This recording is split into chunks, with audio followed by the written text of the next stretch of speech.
মরহুম হুজুরের কায়েম মাকাম হবে। আরো জোরে কথা, আলহামদুলিল্লাহ। নারায়ে তাকবীর, নারায়ে তাকবীর। আমার সম্মানিত ভাইরা, আল্লাহর ওলি হুজুর কেবলা চলে গেছেন ঠিক, দরবারটি খালি করে যান। বলেন কথা সত্য কিনা বলেন? আপনারা যারা জানাজা অনুষ্ঠানে ছিলেন, আপনারা যারা মিলাদ অনুষ্ঠানে ছিলেন, মিলাদ অনুষ্ঠানে হুজুরের ডাইনে বামে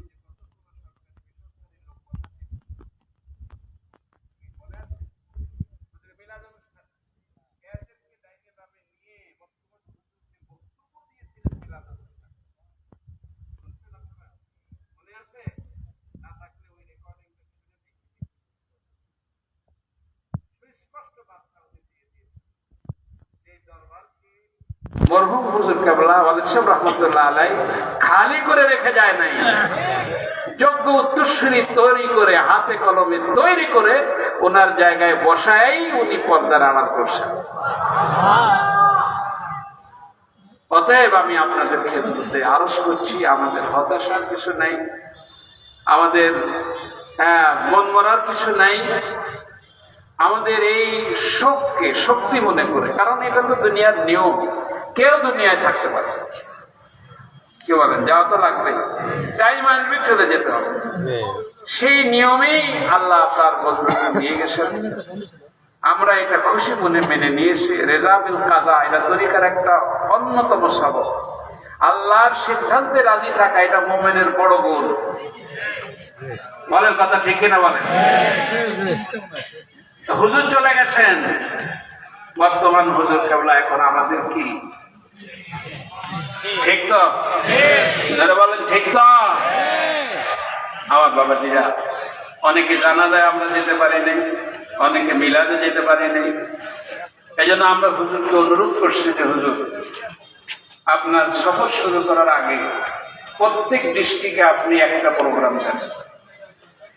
কারণ বাংলাদেশে প্রত্যন্ত অঞ্চলে আল্লাহ শুকর এমন কোন জেলা নাই যে জেলায় আমাদের সরসিনার কার্যক্রম না আসে। প্রত্যেকটা ইউনিয়ন আল্লাহর মেহেরবানি কম বেশি সারা বাংলাদেশ, কোথায় হিলটাস, কোথায় পার্বত্য চট্টগ্রাম, কোথায় রাঙ্গামাটি, কোথায় বান্দরবান, এসব জায়গায় আমাদের কার্যক্রম চলছে। তো ওই প্রত্যন্ত অঞ্চলের মানুষগুলি জানা যায়ও আসতে পারে না, রাষ্ট্রীয় অবস্থা ভালো ছিল না, যোগাযোগ ব্যবস্থা বিচ্ছিন্ন ছিল। এই মানুষগুলি তো আপনার কাছে তাজদিদে বায়াত হতে চায়, আপনাকে এক নজর তারা দেখতে চায় যে হুজুর কাকে রেখে গেল। এই জন্য আমরা হুজুরকে পরামর্শ দিয়েছিলাম যে হুজুর আগে সফরের শুরুতে প্রত্যেক জেলায় আপনি একটা প্রোগ্রাম দেন, যাতে করে ওই জেলার ভাইরা আপনার দোয়া নিতে পারে, তাজদিদে বায়াত হতে পারে। সেই আমাদের দাবিটা হুজুর মেনে নিয়েছেন। সেই দাবির ভিত্তিতে আজকে আপনাদের এখানে এই পটুয়াখালী থেকেই হুজুর এই বড় মাহফিলে প্রথম শুরু করবেন। পটুয়াখালী এলাকাটা মরহুম দাদা হুজুর কেবলা রহমতুল্লাহ আলাইহি, মরহুম হুজুর কেবলার একটা হৃদয়ের জায়গা ছিল পটুয়াখালী, এটা আপনারা সকলেই জানেন। সেই ধারাবাহিকতায় হুজুর কেবলা আসছেন। আমি আপনাদের কাছে বিনয়ের সঙ্গে অনুরোধ করব, সবিনয় আপনাদের কাছে বিনোদন করব, মরহুম হুজুর কেবলার জায়গায় তো উনি বসছেন। আপনাদের থেকে আমাদের অসুবিধা বেশি হইতেছে, কারণ আমরা তো ওই দীর্ঘদিন একসঙ্গে রয়েছি। ওনাকে বড় হুজুর বলছি, ছোট শাসককে ছোট হুজুর বলছি, অনেক সময় দুষ্টুমি করছি, হাসি তামাশা করছি, কিন্তু এখন তার সেই সুযোগ নেই। এখন তো উনি আমাদের পীর হয়ে গেছে, শায়েখ হয়ে গেছে। অতএব আপনাদের থেকে আমাদের বেশি কষ্ট হচ্ছে। আমি আপনাদের কাছে বিনয়ের সঙ্গে অনুরোধ করব, আমরা যেন আগের মতো বড় হুজুর আর কেউ মনে না করি। এখন আমরা কি মনে করব? যারা বলেন না কি মনে করব? এখন উনি আমাদের শায়েখ, ওনাকে যেভাবে তৈরি করা লাগে আমি দেখছি, খেয়াল করে হুজুর তাকে সেইভাবেই তৈরি করছে। হাতে কলমে ট্রেনিং এ প্রত্যেকটা কদমে কদমে হুজুরকে তৈরি করে আমাদের মাঝে রেখে কারণ দাদা হুজুর কেবলা রহমতুল্লাহ আলাই চোখের পানি দিয়ে এই দরবারটাকে এমন ভাবে কবুলিয়াতের পর্যায়ে আনছে যে আল্লাহ পাক কিয়ামত পর্যন্ত এই দরবারকে খালি করবে না। এটা দাদা হুজুর রহমতুল্লাহ আলাইহির চোখের পানির বিনিময়ে আল্লাহ রাসূল যে দরবারকে নকশা করে দিয়েছেন সেই দরবারটা কখনো খালি হবে না। বলেন না আল্লাহুম্মা আমিন। আর একটু জবান খুলে বলেন আল্লাহুম্মা আমিন। আমার সম্মানিত ভাইরা, আমি আশা করছি আপনারা যারা এখনো তাজদীদে বায়াত হননি, হুজুর একটু পরেই স্টেজে আসবেন, নসিহত করবেন। আমরা তাজদীদে বায়াত হব, তওবা করব এবং আমার শায়েখের জায়গায় ওনাকে বসায়া আমার শায়েখের মতোই ওনাকে আমরা তাজিম করব। কি রাজি? সবাই রাজি? নারায়ে তাকবীর, নারায়ে তাকবীর।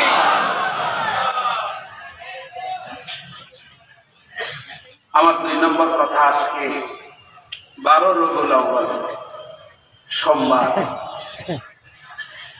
এই দিনটা, এই মাসটা মুমিনের জন্য একটা নেয়ামতের মাস। বলেন কথা ঠিক কিনা?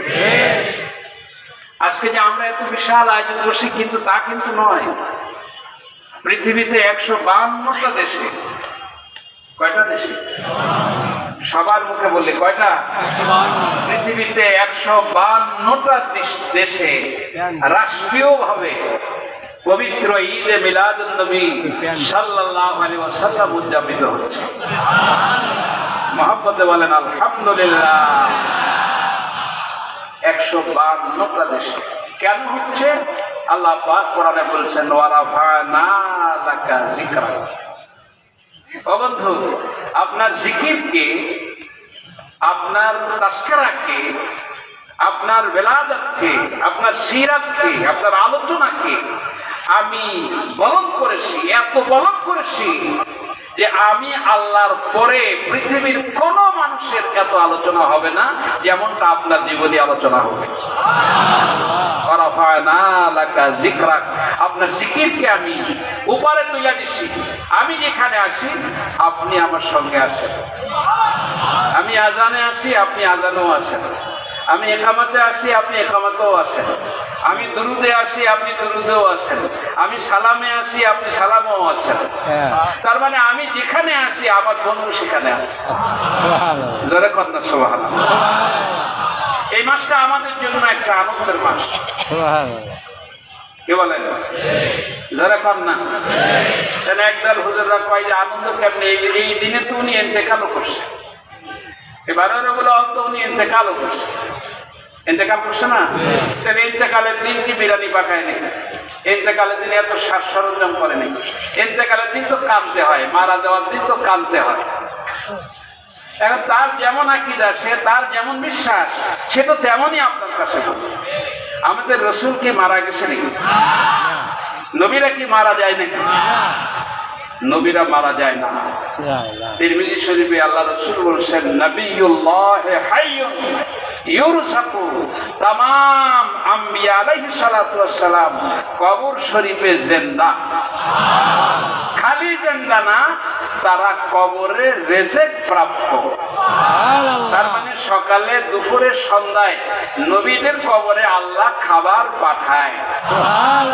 আরো জোরে কোন সুবহানাল্লাহ। তাইলে উনি কবরে মুর্দা না জিন্দা? আরো জোরে, মুর্দা না জিন্দা? তাহলে হায়াতুন নবী জিন্দা। আচ্ছা, আর একটা জিনিস আমি আপনাদের দিকে, আমার ভুল হইলে আমার পরে বলে দিয়ে, ওনার সুপারিশ ছাড়া, ওনার সাক্ষী ছাড়া কোন মানুষ জান্নাতে যেতে পারবে না? কি আপনারা কি মনে করেন? রাসূলের সুপারিশ লাগবে না লাগবে না? আপনার আমার খালি লাগবে? সবার লাগবে। জান্নাতে কদম দিতে গেলেই ওনার সার্টিফাই লাগবে, ওনার সুপারিশ লাগবে। এখন উনি তো ওই 63 বছর বয়সে মারা গেছেন, কবরে দেওয়া হয়েছে, মাটির ভিতরে কবরে মদিনা শরীফ রাখা হয়েছে। উনি পচে গেছে, মরে গেছে, গন্ধ হয়েছে, নষ্ট হয়েছে, বিলীন হয়ে গেছে।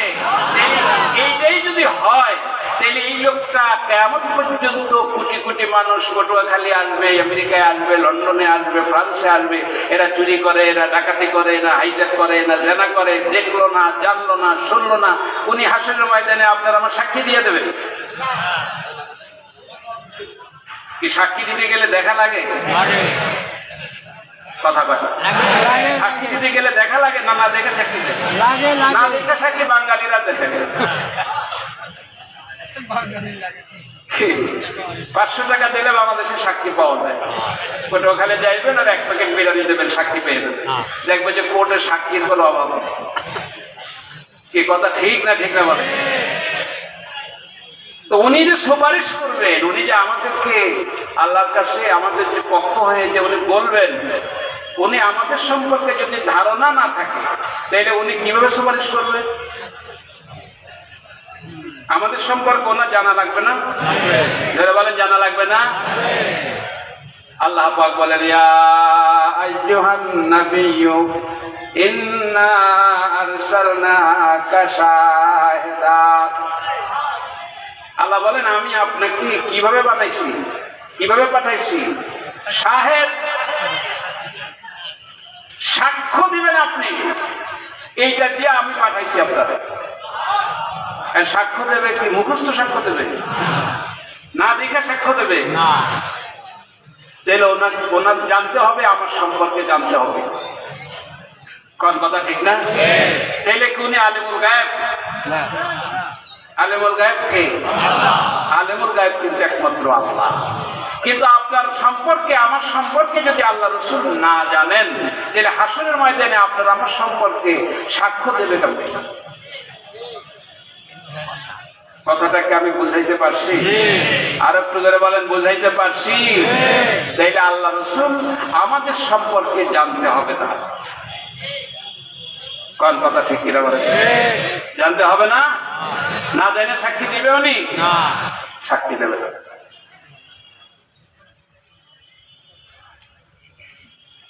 আল্লাহ রাসূলকে আল্লাহ পাক এমন একটা ক্ষমতা দান করছেন, তাকে এমন একটা শক্তি দান করছেন যে উনি রুহানি ভাবে যখন যেখানে খুশি সেইখানে উপস্থিত হইতে পারে। পারে না? পারে না? ধরে বলেন, পারে না? পারে না? যেখানে খুশি সেখানে যাইতে পারে। কিন্তু আপনার এখানে এসেই গেছে, এই আকীদা কিন্তু আমাদের না। আসতে পারে। কথাটা কি বলছি, বুঝাইতে পারছি? আসতে পারে, আল্লাহ পাক তাকে সেই ক্ষমতা দান করছে।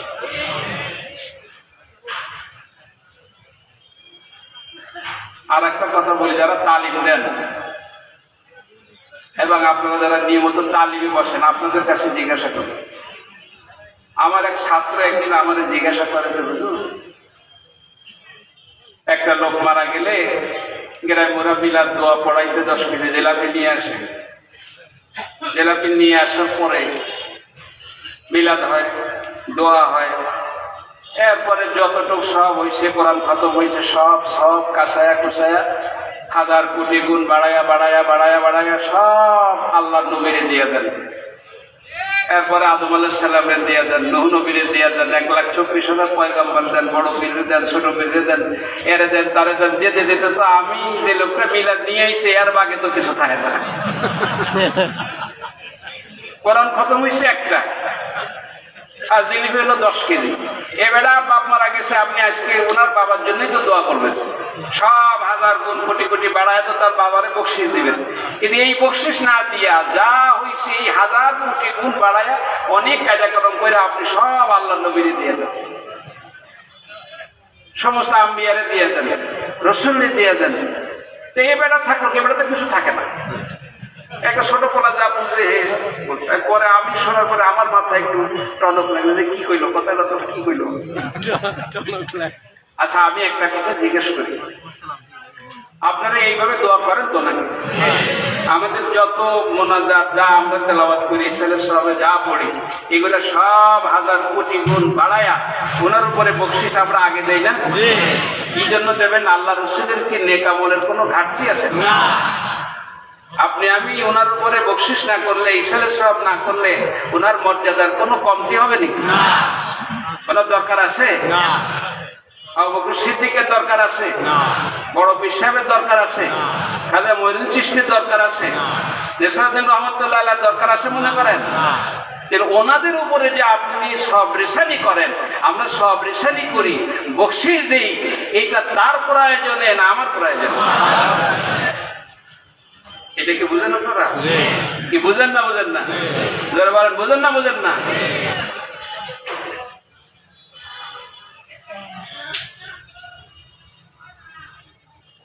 عن عمار بن ياسر رضي الله تعالى عنه قال قال رسول الله صلى الله عليه وسلم إن الله وكل بقبري ملكا آتاه أسماء الخلائق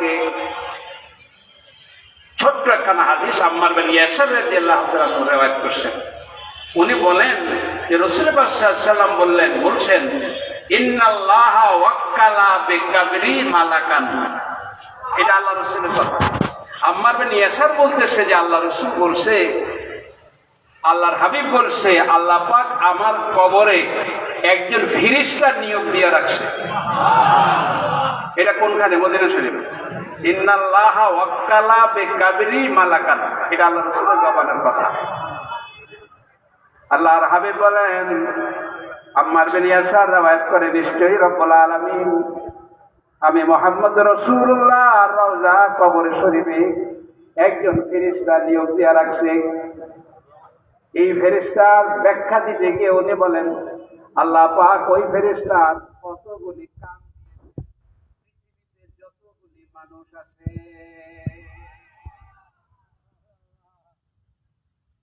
তার মানে ওই ফেরেশতাটার এমন একটা অবয়ব, এমন একটা আকৃতি, এই পৃথিবীতে যত হাজার কোটি মানুষ আছে তত হাজার কোটি কানওয়ালা একজন ফেরেশতা আল্লাহ পাক আমি নবীর কবরে আল্লাহ পোস্টিং দিয়ে নিয়োগ দিয়ে রাখছে। সুবহানাল্লাহ। ইন্নাল্লাহা ওয়াক্কালা বিকাবরি মালাকান আতাহু আসমাউল খালাইক। যত খালেক, যত সৃষ্টি দুনিয়াতে আছে ততগুলি এই শ্রবণ শক্তি কান দিয়ে আমার কবরে আল্লাহ একজন ফেরেশতা নিয়োগ দিয়েছে।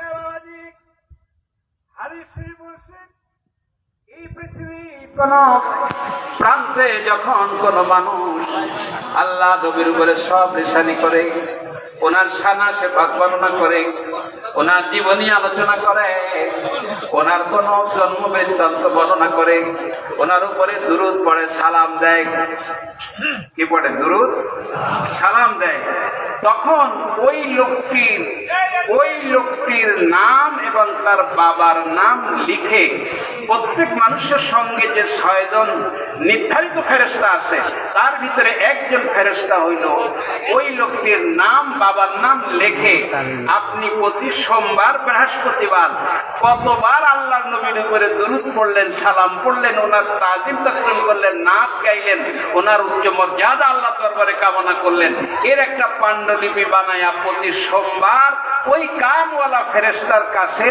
আপনার ফেরেশতা জমা দিয়ে আসে। আচ্ছা, এবারে বলেন তো একজন মানুষের সঙ্গে কয়জন ফেরেশতা থাকে?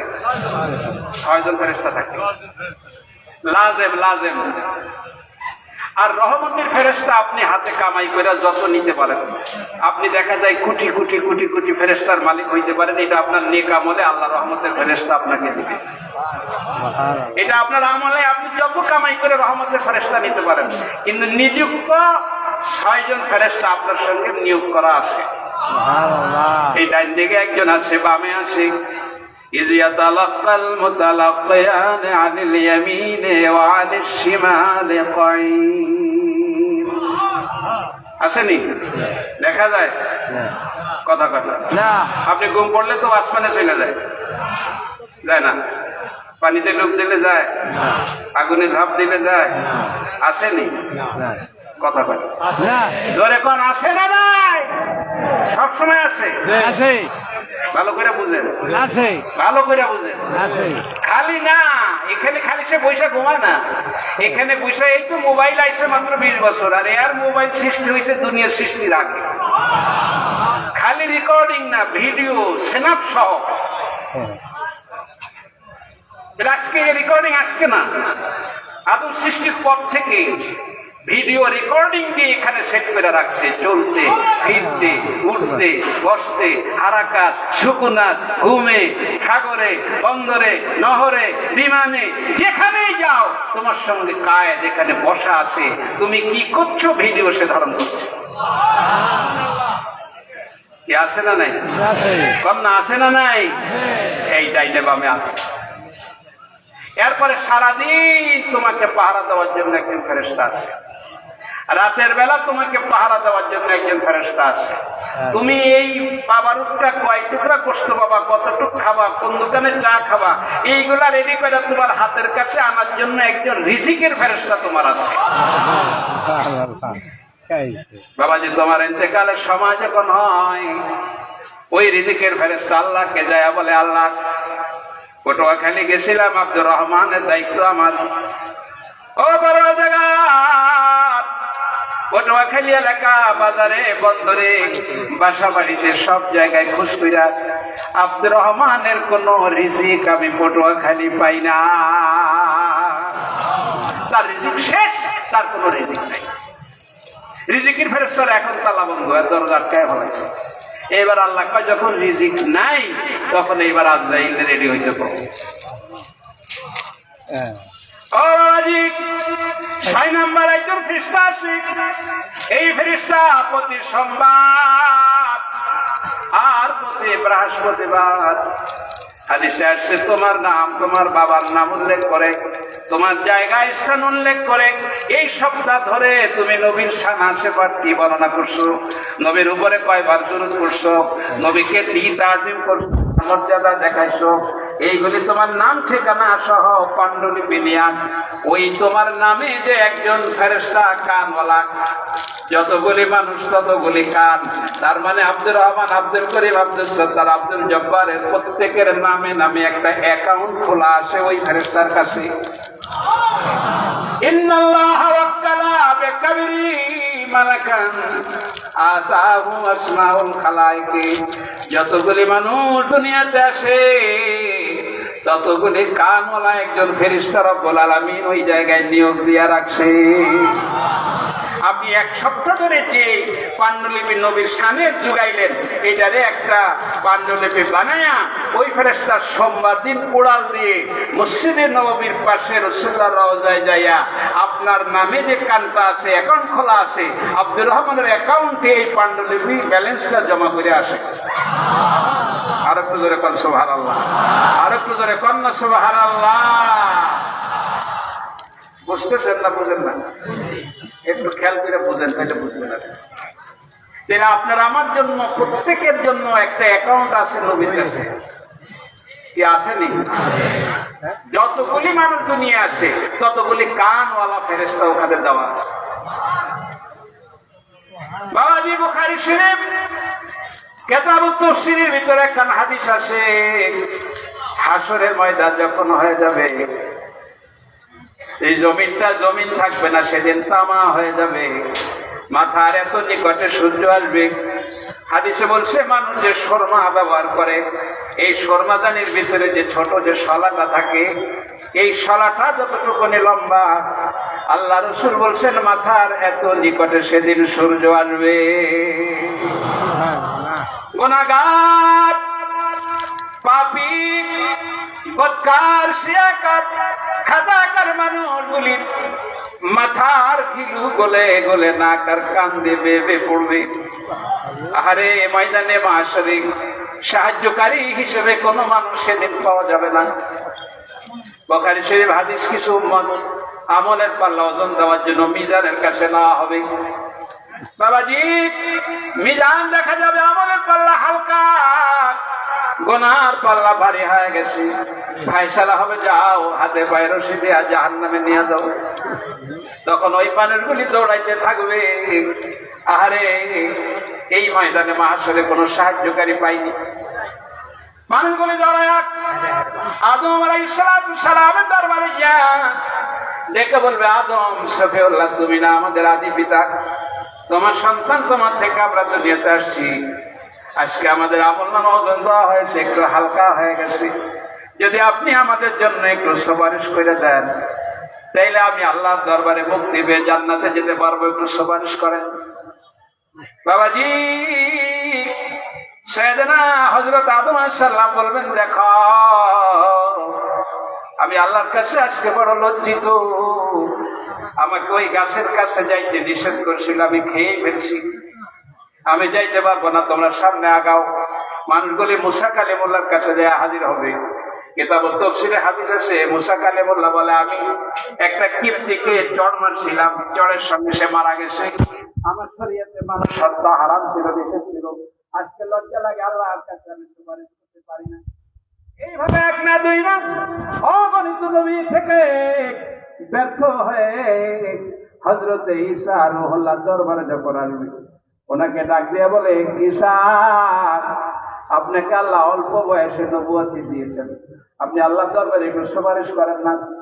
ঈসা নবী বললেন, দেখো এই ময়দানে মাশারে সুপারিশের ক্ষমতা কোনো মানুষের নাই, তবে সামনে আগায়া জাহান্নামের কিনারায় নূরের কুরসির ভিতরে নোরানি চেহারাওয়ালা একজন জান্নাতি সরদার, একজন জান্নাতি মানুষ বসা আছে। ওই লোকটার কাছে যায়া যদি তোমরা বলতে পারো, তাইলে তোমাদেরকে উনি সুপারিশ করবে। গররাম মুহাজ্জালিনা মিন আশারিল ওযু, ইন্তিজারুস সালাত বাদাস সালাত, কাসরাতুল খুতা ইলাল মাসাজিদ। লোকগুলির হাত পা ওযুর জায়গাগুলো বিজলির মতো চমকাচ্ছে, দৌড়াতে দৌড়াতে আল্লাহ নবীর কাছে গিয়া এই গুনাহগার মানুষগুলি যখন হাজির হবে, হুজুর আমি আব্দুর রহমান, পটুয়াখালী বাড়ি, আমার এই আমলনামা ওজন দেওয়া হয়েছে, হালকা হয়ে গেছে, হুজুর একটু সুপারিশ যদি করেন তাইলে আমার আমলনামাটা ভারী হয়ে যায়। বাবাজি, আম্মার বিন ইয়াসারের হাদিসের ব্যাখ্যায় লিখছে, আল্লাহ রাসূল তখন তার ওই কবরে নিয়ে দেওয়া কানওয়ালা যেই ফেরেশতা আল্লাহ পাক নিয়ম দিয়ে রাখছে, ওই ফেরেশতাকে ডাক দিয়া বলবে, পটুয়াখালী আব্দুর রহমান নামে একজন আমার উম্মত, তার অ্যাকাউন্টে দেখো তো, তার অ্যাকাউন্টে কোনো কিছু জমা আসেনি। ফেরেশতা ডেকে বলবে, হুজুর এই আব্দুর রহমান জিন্দেগিতে একটা মুনাজাত বাদ যায় না, সেই মুনাজাতে সে কোরআন তেলাওয়াত করছে, সূরা ফাতিহা পড়ছে, ইখলাস পড়ছে, দরুদ পড়ছে, যত হাদিয়া তওবা দান সদকা যা করছে, হাজার হাজার কোটি কোটি গুণ বাড়ায়া সমস্ত সবগুলি আগে আপনার রূহের উপরে বকশিশ করছে। তার একটা মুনাজাত বাদ যায় নাই, সে দরুদের পিছনে নাই, সে সালামের পিছনে নাই, আপনার জিন্দেগীর আলোচনার পিছনে নাই, সব জায়গার ভিতরে সে আগানো ছিল। হুজুর তার একার আমলনামা উহুদ পাহাড় পর্যন্ত জমা হয়ে আসে, সারা জিন্দেগীর একটা মুনাজাত হুজুর আপনাকে বাদ দেয় না। রাসূলুল্লাহ ডেকে বলবে, দেখো যে উম্মতটা আমাকে না দেখে এই বিভিন্ন দুনিয়ার বিভিন্ন জায়গায় বসে বসে আমার উপরে এত হাদিয়া পাঠাইলো, আজকে সেই উম্মত মুসিবতে যদি আমি তার সুপারিশ না করি তাইলে আমি অকৃতজ্ঞ পরিণত হব।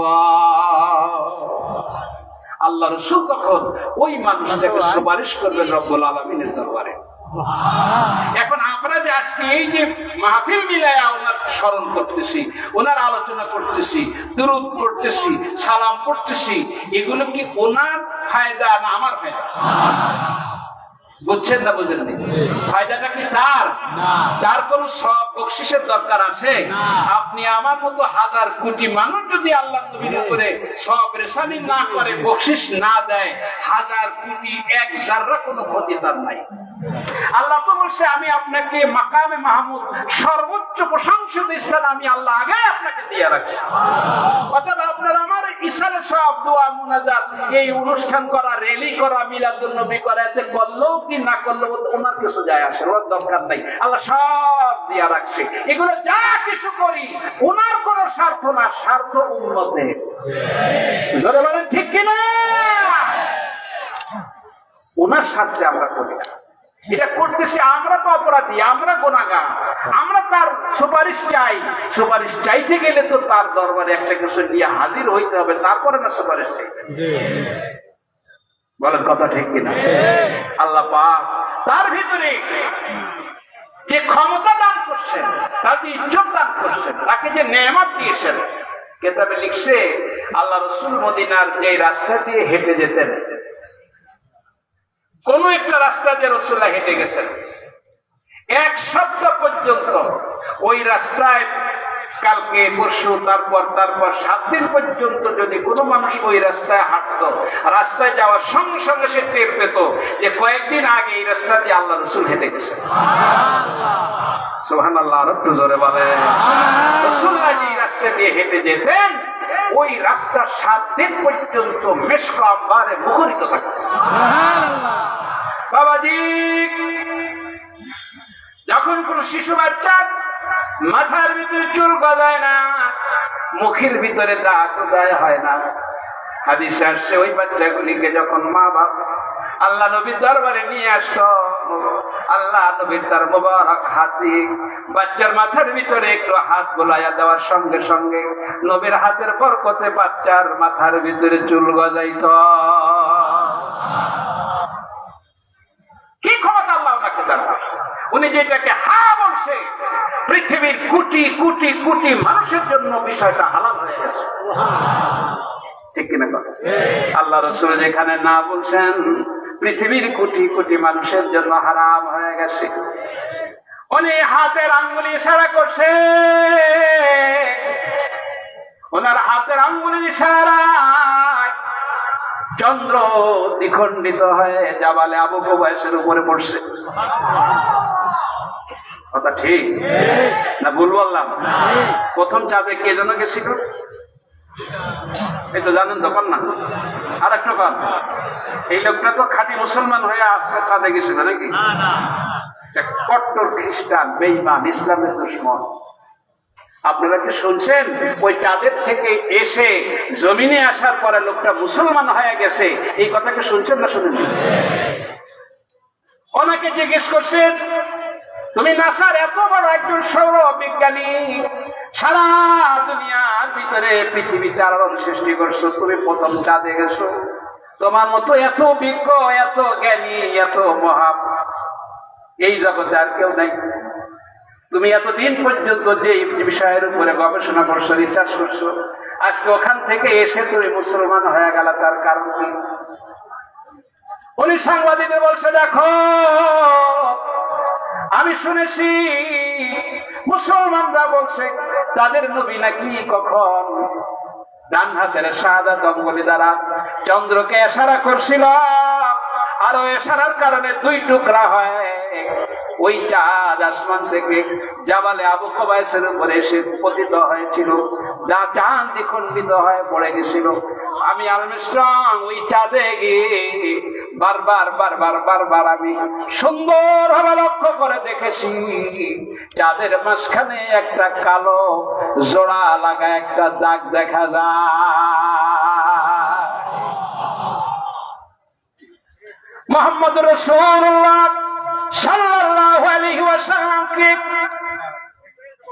যে মর্যাদা আল্লাহ দান করছে, যে ক্ষমতা আল্লাহ দান করছে, আল্লাহ পাক ওনার হাতের ইশারায় চন্দ্র দ্বিখণ্ডিত হয়ে গেছে। আপনি হাতের ইশারা দিয়ে চাঁদ দ্বিখণ্ডিত করতে পারবেন? তাইলে আপনার আমার মতো মানুষ কেমনে হইবে? আপনি তো কোন যে আমার মতোই মানুষ। কি রাসূল কি আমার মতো মানুষ? আল্লাহর হাবিব আপনার আমার মতো মানুষ না।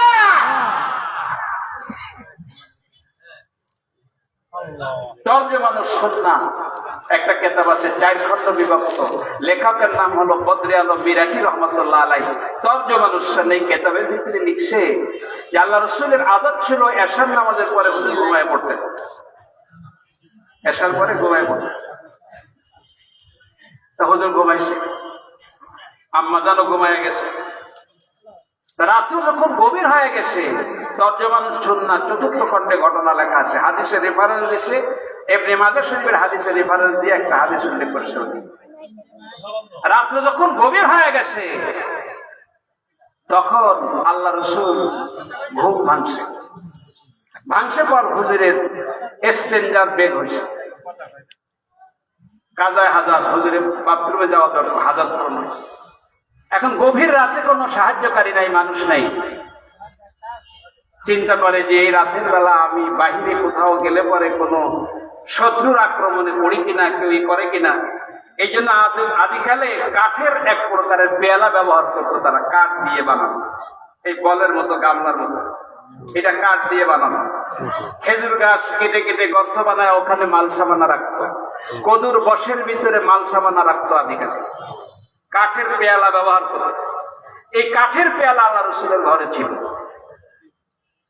তরজমানুস সুন্নাহর ভিতরে বদরে আলম মিরাজি রহমাতুল্লাহ আলাইহি লিখছেন, আল্লাহ রাসূল এই রাতে বাহিরে যাওয়াটা নিরাপদ না মনে করে ওই কাঠের পেয়ালার ভিতরে আল্লাহ রাসূল প্রসাব করে হুজুরের চোখের নিচে রেখে দিলেন।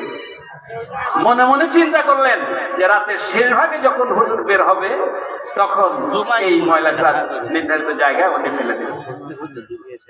বুঝতেছেন না? বুঝেন না? তরজমানুস সুন্নাহ লেখেন, কাগজ কলম থাকলে লেখেন।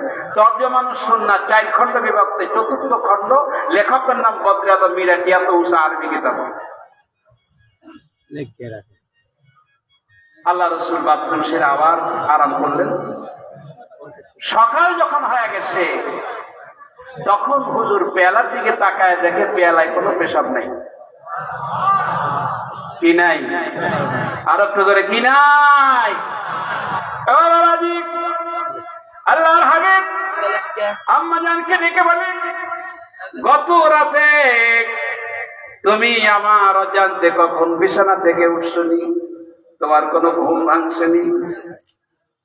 উম্মাহাতুল মুমিনিন আল্লাহ রাসূলকে ডেকে বলে, হুজুর রাতের শেষ ভাগ আমার এত কণ্ঠনালী শুকায় গেছে, আমি এত ক্লান্ত, এত পিপাসিত, ইয়া রাসূলুল্লাহ আমি এত তৃষ্ণার্ত, আমার কণ্ঠনালী শুকায় গেছে, আমার পানি পিপাসা। আগে ঘুম থেকে জাগ্রত হয়ে পাকঘরে দৌড়াইয়া গেছে, কোনো পানি নেই। আমার শোয়ার ঘরে সব জায়গায় খুঁজলাম, কোনো পানি নাই। অলি গলি সব খুশি, ফাঁকে ফাঁকে কোথাও কোনো পানি যখন পাই না,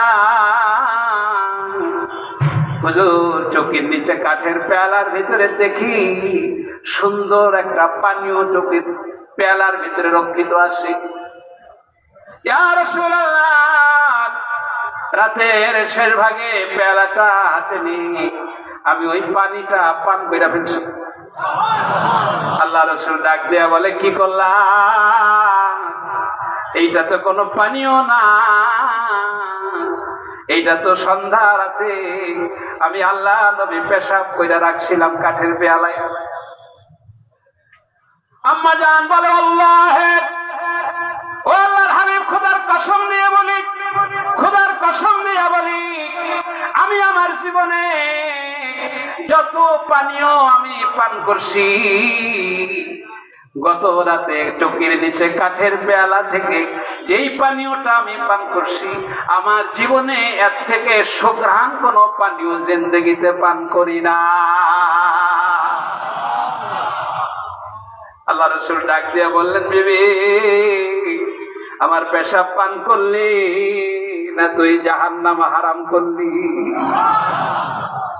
বাবাজি, তুমি যদি তোমার নবীকে তোমার মতো মানুষই তুমি বলতে চাও, তাহলে বাড়ি যায় 1 গ্লাস শরবত ধরায় আজকে বিবিরে খাওয়াই দিয়েন। আপনি তো বলতেছেন যে আমার মতোই মানুষ উনি, তা বিবির স্ত্রী যদি ওনার প্রসাব পান করতে পারে, তা আপনার বিবি খাবে না? কি খাবে? কথা কয় না, কম না পিড়াইয়া ঘাস ধাক্কা দিয়ে বিবি আপনার ঘর থেকে বাইরে।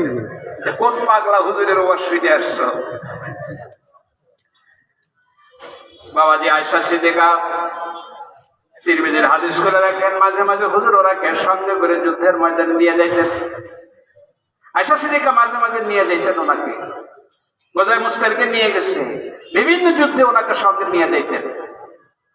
যুদ্ধের ময়দানে ফজরের আজান হবে, এর আখ্যান দিয়ে হুজুর হাজত সারার জন্য খোলা ময়দানে রওনা করছেন। আয়েশা সিদ্দিকা বলে যে আমি এই খিমার ফাঁক দিয়ে আল্লাহ নবীকে তাকায় দেখি যে হুজুর কোথায় যাচ্ছে। আয়েশা সিদ্দিকা বলে আমি তাকায় রইলাম, আল্লাহ নবী যাইতে যাইতে যাইতে যাইতে 2 পাহাড়ের ঢালে নিচু জায়গা, যেটাকে বাইতুল খালা বলে, ওই নিচু জায়গার ভিতরে হুজুর হাজার সামনে। আয়েশা বলে, খোদার কসম লাগে খোলা ময়দান, আমি এসে তাকায়া রইছি, আমি তাকায়া দেখি আল্লাহ নবী যেই না বাথরুম সারার জন্য জমিনের দিকে একটু ছোট হয়ে নিচু হয়ে বসতে গেলেন, আমি তাকায় দেখি হঠাৎ করে চতুর্দিক থেকে কতগুলি গাছ এসে হঠাৎ করে আল্লাহ নবীকে ঘেরাও দিয়া দিল। তিরমিজি বলে, আয়েশা সিদ্দিকা বলে, আমি হতবাক। উনি হাজত সারার জন্য উন্মুক্ত ময়দানে গেলেন, আর গাছগুলি এসে ওনাকে আড়াল করে দিল। এই গাছগুলি এখনো আছে কিনা আমি কৌতূহল পিছন থেকে দৌড়েছি। হুজুর সামনে দিয়ে তাঁবুতে আসলেন, আমি পিছন দিয়ে গাছের সন্ধানে গেলাম। আয়েশা ফিরে এসে বলে, হুজুর আপনি যে বাথরুম সারলেন, আমি দুই চোখে তাকায়া গাছগুলি দেখলাম। আমি ভিজিট করার জন্য যে দেখি ওখানে গাছও নাই, কোনো মলমূত্র নাই, কোনো পায়খানা নাই, প্রসাব নাই। হুজুর আপনার কোনো মলমূত্র নাই, কেন আপনি ওখানে সময় কাটালেন? তিরমিজি খোলেন, আল্লাহ রাসূল ডেকে বলে, আয়েশা আমি নবী মুহাম্মদ রাসূলুল্লাহ এই জমিনে যখন মলমূত্র ত্যাগ করি, আমার প্রসাব পায়খানা যখন জমিনে পড়ে, পড়ার সঙ্গে সঙ্গে জমিন বরকত মনে করে আমি নবীর পেশাব পায়খানা মুহূর্তের ভিতরে জমিন গ্রাস করে না। এগুলো তো সব হাদিসের ভিতরে আসে। তোমার চোখে এগুলা বাজে না, তুমি কও নবী তোমার মতো মানুষ। কি নবী তোমার মতো মানুষ? জোরে কন্যা, জোরে কন্যা, তোমার মতো মানুষ না। আল্লাহ পাক তার বন্ধুকে যে মর্যাদা দান করছেন, যে ক্ষমতা দান করছেন, এটা দুনিয়ার কোন মানুষকে আল্লাহ পাক দেন নাই। মুসলিম শরীফ জেলদে সাদি কিতাবুল ইসরার ভিতরে হাদিস আছে, মেরাজ থেকে উনি ফিরে আসলেন। ফিরে আসার পরে 28 তারিখ ফজরের বাদে সাফা পাহাড়ের ওখানে যাইয়া আল্লাহ রাসূল গত রাত্রের মেরাজ বর্ণনা করতেছে। এটা মেরাজটা কি স্বাভাবিক না অস্বাভাবিক? অস্বাভাবিক না, এটা কি চারটিখানি ব্যাপার না। এখান থেকে প্রথম আসমান, লৌহ কলম, আরশ, কুরসি, গ্রহ উপগ্রহ, ধূমকেতু, ভিজিট করলেন, ফিরে আসলেন। রাসূলুল্লাহ বলে, আমি ফিরে এসে দেখি যাওয়ার সময় ওযু করে গেছি, আয়েশা দেখি ওযুর পানি এখনো গড়াইয়া যাইতেছে। সুবহানাল্লাহ। এরা মরা মানুষের সুবহানাল্লাহ কইতে, এটা কি একদিনের রাস্তা নেই, 2 দিনের রাস্তা নেই, 1 বছরের রাস্তা নেই, সব ঘুরে আসছি। আয়েশা দেখি আমার ঘরের জিন এখনো নড়তেছে। এটা একটা আশ্চর্য খবর না? এটা তো আশ্চর্য। এটা বর্ণনা করতেছে আবু জাহেল খবির যেন কোথায় আসিল, এই ঘুরতে ঘুরতে আয়েশা হুজুরের সামনে দাঁড়াইছে। এটা মুসলিম শরীফের হাদিস। আয়েশা কয়, এতদিন তুমি যা বলছো এটা ঠিক করছো, কিন্তু আজকে এমন কথা বলতেছো এটা আরবের মানুষ বলবে যে তোমার মাথা খারাপ হয়ে গেছে। আল্লাহ রাসূল ডেকে বলে, চাচা কি জন্য বলবে? বলে, এখান থেকে প্রথম আসমান, প্রথম, দ্বিতীয়, তৃতীয়, সপ্তম সিদরাতুল মুনতাহা, ওখান থেকে আলমে নাসুদ, আলমে জাবারুত, আলমে লাহুত, এই সব জগৎগুলি পরিভ্রমণ করে জান্নাত জাহান্নাম দেখে তুমি আবার ফিরে আসছো।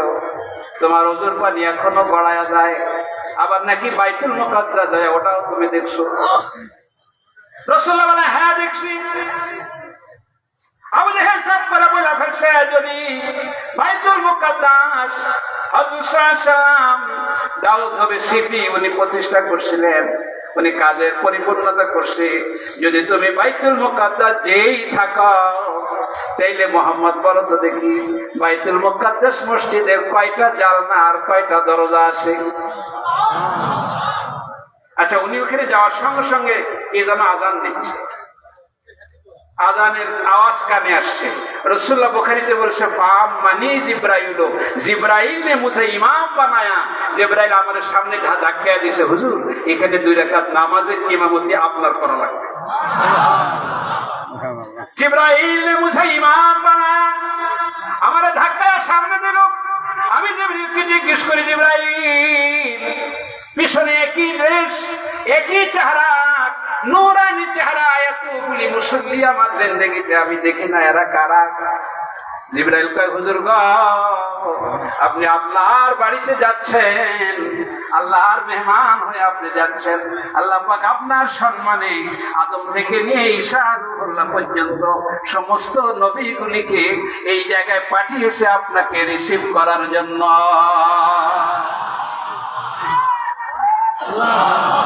হুজুর আপনি খালি রিসিভ করবে না, আপনাকে তারা ইস্তেকবাল জানাবে না, শুধুমাত্র স্বাগত জানাবে না।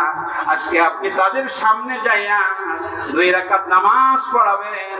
আজকে থেকে সকল হয়ে যাবে মুসল্লি, আর আজকে থেকে আপনি হয়ে যাবেন ইমামুল মুরসালিন।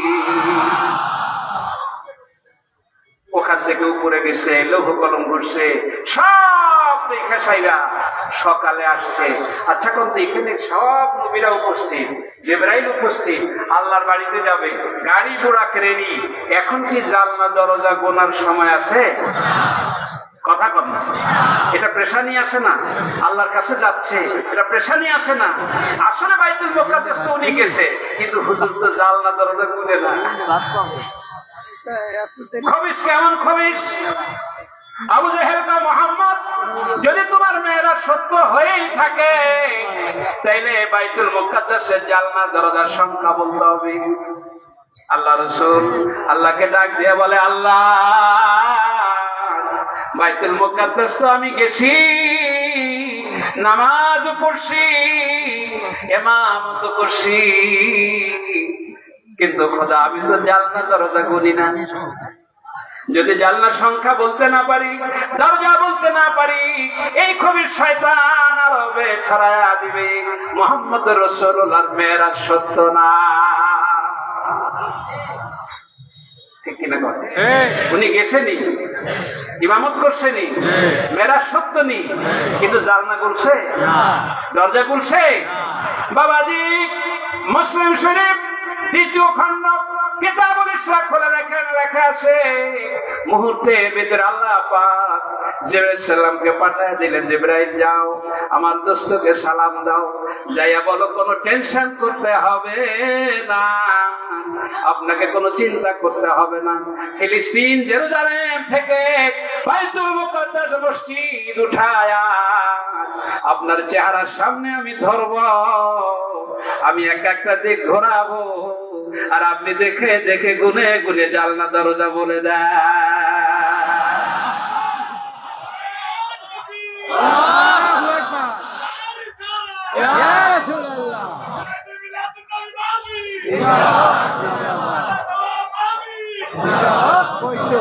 আচ্ছা হুজুর কি জানলা গুনতে গেছে? ওই সময় জানলা দরজা গোনার কোন সময় আছে তার? এখন তো তার এখানে নবীরা উপস্থিত, নামাজ পড়তেছে, এরপরে বোরাকে সাওয়ার হবে, মহাশূন্য যাত্রা করবে, তখন তার একটা পেশানি তো আসে। কিন্তু এমন একটা জায়গায় খবিশ এসে আটকাইছে, আল্লাহকে আমার দুস্থ পেশানিতে পড়লে তো আমি সুস্থ থাকতে পারি। যাও এখান থেকে, ফিলিস্তিন থেকে, জেরুজালেম থেকে, বাইতুল মুকাদ্দাস থেকে মসজিদ ঘোরায়া আমার দোস্তের সামনে আনো, ঘোরাও, আর উনি দেখে দেখে বলবে। একাধিক ঘোরালো বাইতুল মুকাদ্দাস মসজিদের ব্যাখ্যা যখন আল্লাহ রাসূল আবু জেহেলকে শোনায় দিল, আবু জেহেল কয়, মুহাম্মদ জানলা দরজার সংখ্যা যা বলছো সব ঠিকই বলছো, কিন্তু তোমার মতো এত বড় জাদুকর আমি দেখি না। রাসূলুল্লাহ কি জাদুকর? না, জাদুকর আল্লাহ রাসূল জাদুকর। আমার বাবাজি, আমার দোস্তেরা, আমার বন্ধুরা, আল্লাহ রাসূলকে আল্লাহ পাক ৪৫০০ মুজিজা দান করছে। কত মুজিজা, কত কত কত! তার ভিতরে সবচেয়ে প্রথম যে মুজিজা, সেটা এজাজুল কোরআন লিখছে যে একজন উম্মি নবী, যিনি দুনিয়ার কোন স্কুলে যান নাই, কোন উস্তাদের কাছে ছাত্র হন নাই, এমন একজন নবীর মুখ দিয়ে সারা পৃথিবীর সাহিত্য, ফাসাহাত, বালাগাত, সম্পৃক্ততা, সংযোজন, কাফিয়া, উরুসকে লাজাব করে দিয়ে, সমস্ত দুনিয়ার সাহিত্যকে পিছনে ফেলে দিয়ে কোরআনের মতো এত উচ্চাঙ্গের সাহিত্য একজন উম্মি নবীর মুখ দিয়ে বের হওয়া নবীর জীবনের সব থেকে বড় মুজিজা। কোরআন শরীফের তালাফুজ, কোরআন শরীফের সেটিং, কোরআন শরীফের সম্পৃক্ততা, কোরআন শরীফের সংযোজনের সমকক্ষ পৃথিবীর কোন সাহিত্য হতে পারে না। ঠিক কিনা? ওনার রচনা করা, ওনার পক্ষ থেকে পাঠানো, ওটা আসমানি কিতাব, এটা ওনার পক্ষ থেকে বানানো হয়। ঠিক কিনা বলে? আমার বাবাজি, আমার সময় শেষ হয়ে গেছে, সামান্য একটু সময় আমার আছে, নতুন বক্তা আসবেন। তা আমি যে কথাটা বলতে চাচ্ছি, রাসূল পাকের শান মান ওনার আলোচনা, এটা যদি মাসকে মাস কোন বক্তা বলে, এরপরও বইলা কোনো শেষ হবে না। বলেন কথা সত্য কিনা? বলেন সত্য কিনা? বলেন। এই জন্য আমি আপনাদের খেদমতে আরজ করব, এই যে শান, এটা তো জন্মের উৎসবটা তো আল্লাহ নিজেই করতে বলছেন, আল্লাহ রাসূল নিজেই করতে বলছেন। ছোট্ট একটা কথা বলে আমি শেষ করি। আমি কালকেও আলোচনায় বলছি, আজকেও কথাটা বলে দেখেন, আমার সঙ্গে আপনারা একমত হতে পারেন কিনা। আপনার ঘরে যখন একটা সন্তান জন্ম নেয়, একটা ছেলে, এই একটা মেয়ে, এটার বয়স যখন 7 দিন হয়, তখন আপনাদের দেশে মাথার চুল কাইটা একটা অনুষ্ঠান করেনি? করে। ছেলে হইলে 2টা খাসি কেনা লাগে, আর মেয়ে হইলে, আসতে বলেন কেন, ছেলে হলে খাসি কয়টা? এটা কিনতে তো টাকা লাগে না, বাজারে গেলে দিয়ে দেয়, 10,000 টাকার সর্বনিম্ন লাগে একটা কিনতে। ছেলে হইলে 2টা খাসি, আর মেয়ে হইলে কয়টা? কয়দিন পরে? 7 দিন পরে এইটা জব করা লাগে।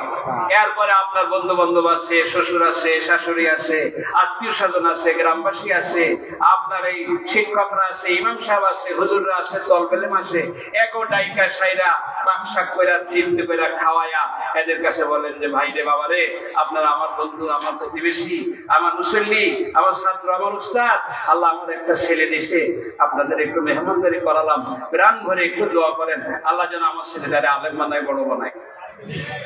এরকম একটা অনুষ্ঠান আপনারা করেননি? জোরে বলেন। খাসি জব দেননি? এটা শরীয়তের বিধান আসেনি। 1 সপ্তাহ আগে কি আপনার বাবা মারা গেছে, না আপনার সন্তান জন্ম হয়েছে? বাবা মারা গেছে। এই যে বললেন না, 1 সপ্তাহ আগে কি আপনার বাবা মারা গেছে, না একটা সন্তান দুনিয়ায় জন্ম নিছে? ছেলে হইলে কয়টা? মেয়ে হইলে কয়টা? 1 সপ্তাহ আগে আপনার সন্তানটা যদি জন্ম না নিত, তাইলে 7 দিন পরে খাসি জব করতেন নি? তাহলে এই অনুষ্ঠানটা আকিকা অনুষ্ঠান কি অনুষ্ঠান? জন্ম অনুষ্ঠান। কি ভুল হচ্ছে নাকি আমার? ভালো করে বুঝেন, ভুল হচ্ছে? এটা ফেকার কেতাবে আকিকা বলছে, কিন্তু অনুষ্ঠানটা তো জন্ম উপলক্ষে। আসতে বলেন কেন? আসতে বলেন কেন? আপনি যদি ছেলে জন্মাইতো, না জন্মাইতো, আপনি 2টা খাসি কিনা আমার দাওয়াত দিয়ে খাওয়াইতেন?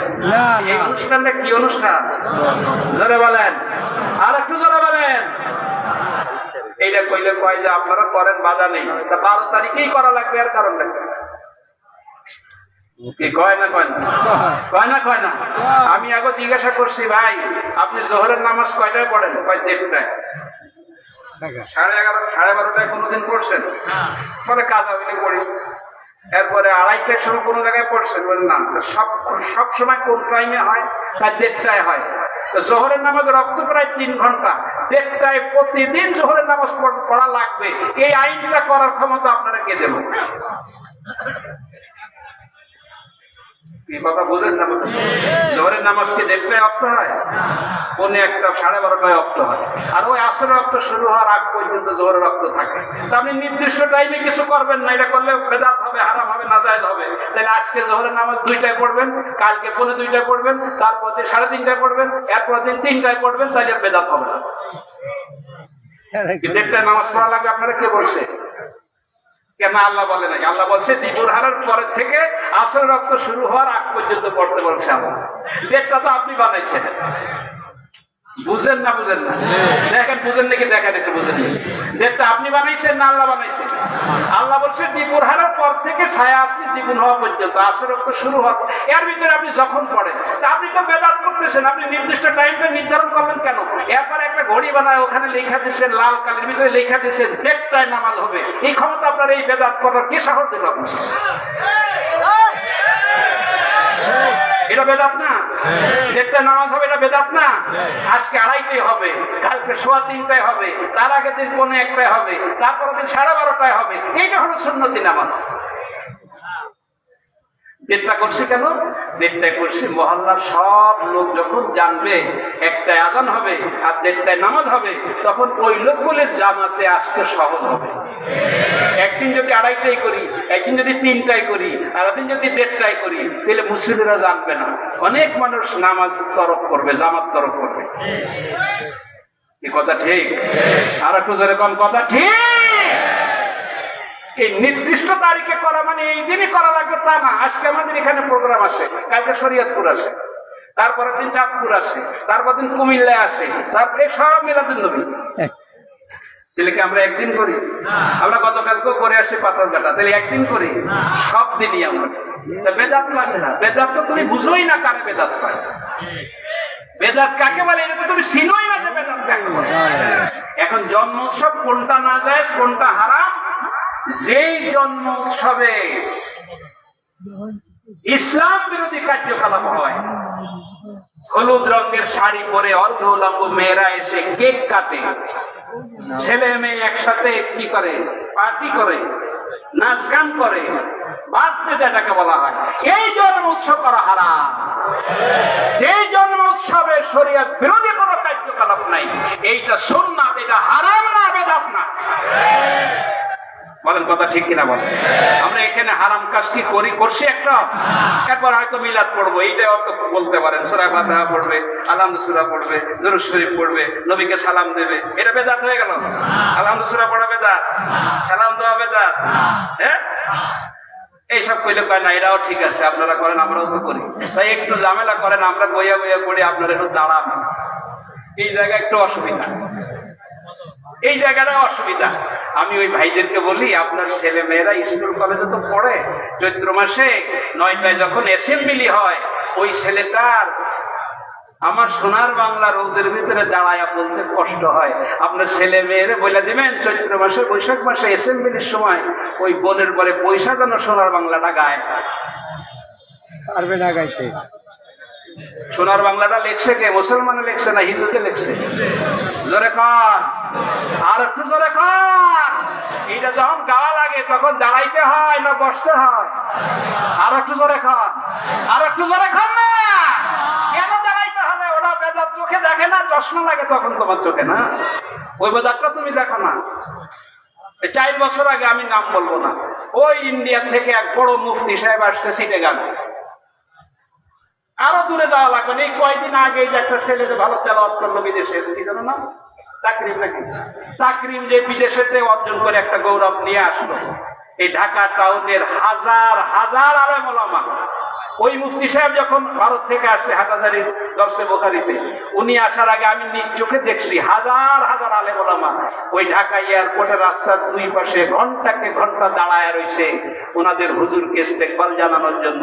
এই যে দাঁড়ায়া 5-6 ঘন্টা দাঁড়ায়া কিয়াম করলেন, এই কিয়ামটা কি কিয়াম? এটা তো সুন্নাত কিয়াম করলেন আপনারা না? যখন সবটাই আপনারা মানতে পারেন, কিন্তু যখন আপনারা কখন ওইটা সুন্নাত হয়ে যায়, আমরা করলে ওইটা বেদাত হারাম হয়ে যায়। কি দেখছেন আপনারা? দেখেন নাই?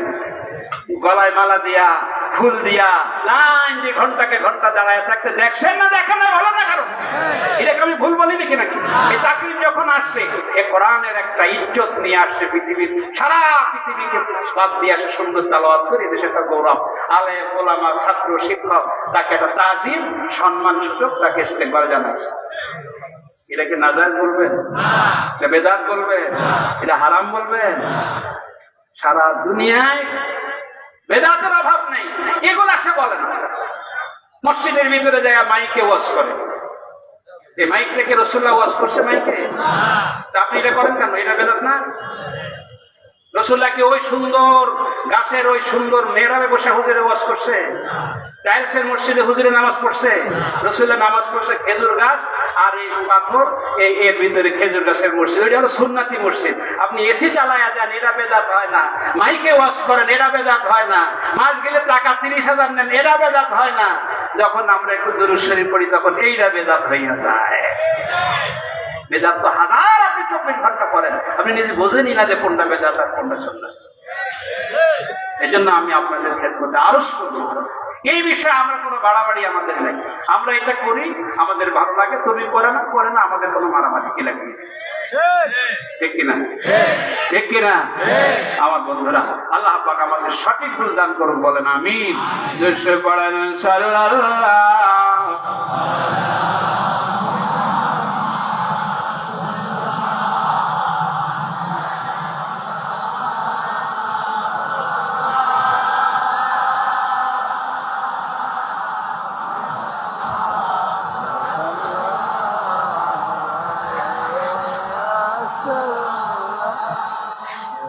আমার সময় শেষ হয়ে গেছে, আমি একটি ঘোষণা দিয়ে আমি শেষ করতে। সেটা হলো, আপনাদের সবাই জানা আছে আমাদের কয়েকদিন আগে যে সরসিনায় যে তালিমি জলসা হয়ে গেল, জানেন না আপনারা সকলে?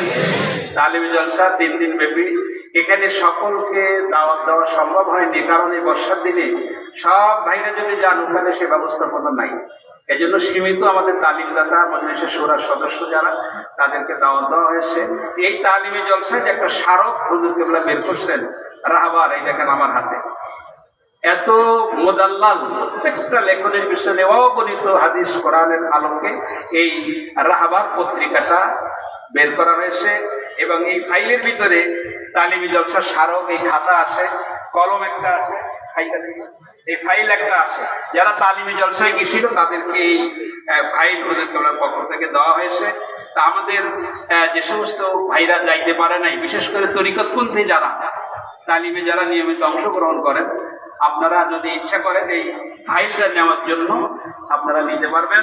শুধুমাত্র আমাদের তরিকতপন্থী যারা, আপনারা সংগ্রহ করবেন। আমাদের ওই গেটের ওখানে আপনার এই স্টল দেওয়া আছে, স্টলে ফাইল আছে। এই রাহাবারটা আমাদের জন্য খুবই জরুরি। আর হুজুরের সঙ্গে কিছু কিতাব আছে। আজকে বিশ্বনবী হযরত মুহাম্মদ সাল্লাল্লাহু আলাইহি ওয়াসাল্লামের স্মরণে মিলাদ ও কিয়াম, এই মিলাদ কিয়ামের উপরে একটা বই। এই বইটা আমাদের বর্তমান পেশা হুজুর কেবলার লেখা। এই যে আমার হাতে যে কিতাবটা দেখেন, আমাদের বর্তমান হুজুর কেবলার লেখা এই মিলাদ কিয়ামের উপরে এই বইটা আমাদের কাছে আছে। বাচ্চাদের জন্য ছোট্ট একটা কিতাব আছে, মুসলিম বাল্য শিক্ষা, ছন্দ কাব্যে, এখানে অত্যন্ত সুন্দরভাবে লেখা আছে। এটা আপনারা সংগ্রহ করবেন। আর সমস্ত পীর মাশায়েখদের সাজরা, এই সাজরা নামা আমাদের কাছে আছে। আমাদের বর্তমান মরহুম হুজুর কেবলা থেকে শুরু করে আল্লাহ রসুল পর্যন্ত সমস্ত আল্লাহর ওলিদের নাম, কার আগে কে, এইভাবে সকলের সিরিয়াল এখানে দেওয়া আছে। আপনারা মেহেরবানি করে প্রত্যেকে এর একটা সংগ্রহ করবেন। সরসিনা মসজিদ মিনারার কাজ চলছে, আপনারা জানেন। আমাদের কাছে 100 টাকা 500 টাকার কুপন আছে। আপনারা সকলে একদিন কুপন আপনারা সংগ্রহ করবেন। দুরূদ পড়েন সাল্লাল্লাহু আলা মুহাম্মাদ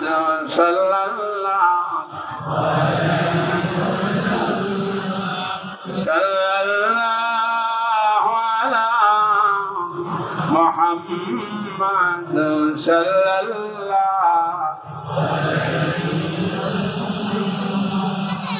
বাবাজি, আর একটা কথা না বললেই নয়। আজকে এখানে আমরা যে এই মাহফিলের